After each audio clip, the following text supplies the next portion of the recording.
3 মাসের বকেয়া বেতন সহ পিএফ ও ইএসআই এর দাবিতে সকাল থেকে কাজ বন্ধ রেখে মালদা মেডিকেল কলেজ ও হাসপাতালের ট্রমা বিল্ডিংয়ে 174 জন অস্থায়ী কর্মী বিক্ষোভ দেখান। বৃহস্পতিবার মেডিকেলের সুপার তথা এমএসভিপি অফিসের সামনে আন্দোলনের পাশাপাশি এমএসভিপিকে ঘিরে বিক্ষোভ দেখান আন্দোলনকারীরা। খবর পেয়ে ঘটনাস্থলে আসে ইংরেজবাজার থানার পুলিশ। এর পাশাপাশি অতিরিক্ত জেলা শাসক পৌঁছে বিক্ষোভকারীদের সঙ্গে কথা বলেন।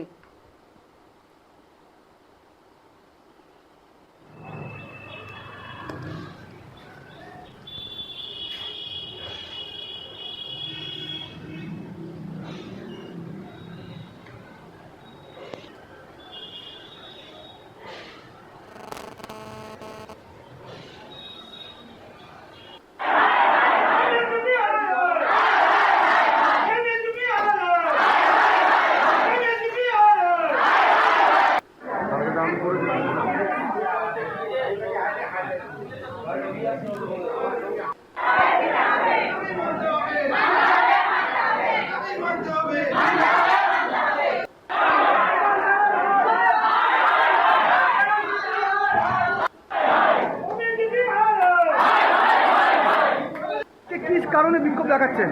আমাদের বেতন 3 মাস ধরে বেতন আটকেছে এবং এসআইপিএ 18 মাস ধরে আটকে রেখেছে। আমাদের প্রতি মাসে আসছি বলছি একই কথা বলছে, তোমাদের হয়ে যাবে, কিন্তু কোনো নাই।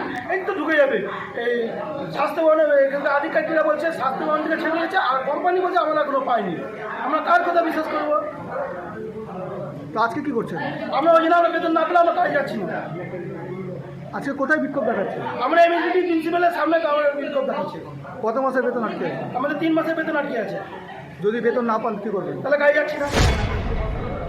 আপনারা কি পরিষেবা বন্ধ রেখেছেন? পরিষেবা শুধু এমার্জেন্সিটা আমরা চালু রেখেছি, যেহেতু খারাপ পেশেন্ট আসলে তার জন্য আমরা পরিষেবা দিচ্ছি। তারপরে আপনার নাম?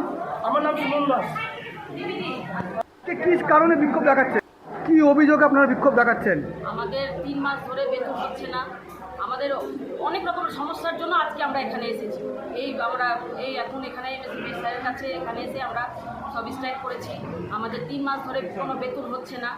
আমাদের পিএফ এসআই কোনো কাটা হয় না। আমাদের অনেক রকমের সমস্যা। আমাদের প্রতি মাসে বেতন হয় না ঠিকঠাক করে। 1 মাসের বেতন কেটে প্রতি মাসে দিত, কিন্তু এখন 3 মাস ধরে বেতন একদম দিচ্ছে না। আর আমরা এসে এখানে বলেছি, তো আমাদেরকে বলছে এখন কোনো বেতন হবে না। স্বাস্থ্য ভবন থেকে কোম্পানি বিল পায়নি, কোম্পানি বলছে স্বাস্থ্য ভবন দেয়নি। এইসব আমাদেরকে অজুহাত দেখাচ্ছে। আমাদের যতবারই আসছি ততবারই আমাদেরকে ঘুরিয়ে পাঠিয়ে দেওয়া হচ্ছে, তোমরা কাজ করো কিন্তু বেতনের আশা করো না। একটাই কথা বলছে, তোমরা কাজ করো, বেতনের আশা করতে হবে। এভাবে করলে আমরা কি করে কাজ করবো? আমাদের 8,000 টাকা বেতন, তাতে আমাদের 3 মাস ধরে আটকানো আছে। আমাদের তো খরচা আছে, আমরা কি করে চলবো? 18 মাসের পিএফ আমাদের এখনো বাকি আছে। যবে থেকে এই কোম্পানি এসছে তবে থেকে আমাদের সমস্যা একভাবে প্রতিটা মাসে হচ্ছে, 1 মাসের সমস্যা নাই। আমরা এর আগেও স্ট্রাইকে বসেছিলাম। তারপরে আমাদের জুলাই মাসের স্যালারিটা দিল, সেটা হচ্ছে কোন মাসের জন্য? মে মাসের স্যালারিটা আমাদের জুলাই মাসে দিয়েছে, আর তারপর সেটা আমাদের প্রতি মাসের টাকা কেটেই দেয়। এখন কত মাসের বেতন বাকি আছে? 3 মাসের বেতন। তো আপনারা পরিষেবা কি বন্ধ রেখেছেন? না, বন্ধ রেখেছি। আমাদের কি বন্ধ রেখেছেন?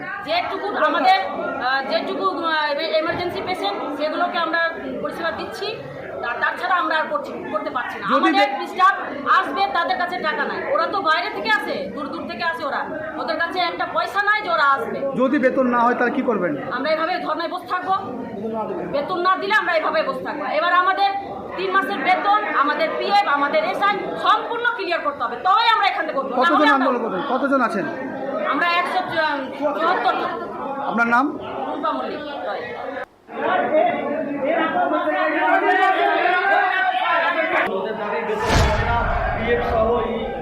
কি বলবেন?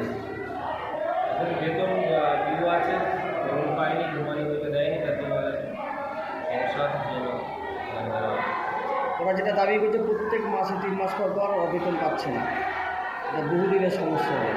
কী বলবেন? আমরা মনে করি যা কোম্পানিকে জানাই, সময়